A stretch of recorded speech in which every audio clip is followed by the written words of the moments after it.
સુરતમાં સરકારી હોસ્ટેલમાં સુવિધાનો અભાવ છે। સંદેશ ન્યૂઝના રિયાલિટી ચેકમાં વાસ્તવિકતા સામે આવી।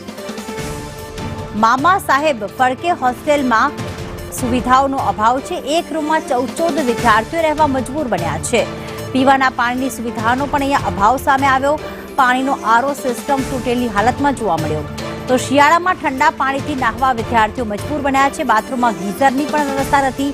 પાણી ગરમ કરવા ઘરેથી વિદ્યાર્થીઓને હીટર લાવવા પડ્યા છે। ગઈકાલે રાત્રે વિદ્યાર્થીઓએ હોબાળો મચાવ્યો હતો અને કહ્યું હતું કે પૂરતું જમવાનું પણ નથી આપવામાં આવતું। મેન્યુ પ્રમાણે ભોજન ન મળતું હોવાનો આક્ષેપ થઈ રહ્યો છે। મામા સાહેબ ફડકે હોસ્ટેલમાં આ પ્રકારની અસુવિધાઓ સામે આવી છે।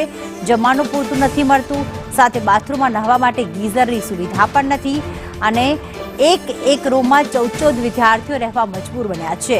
છેલ્લા 3 દિવસથી વિદ્યાર્થીઓને માત્ર જમવામાં દાળ ભાત જ આપવામાં આવે છે તેવો આક્ષેપ કરવામાં આવી રહ્યો છે। મેન્યુ પ્રમાણે ભોજન મળતું નથી અને વિદ્યાર્થીઓનો આક્ષેપ છે અને રોષ વ્યાપ્યો છે।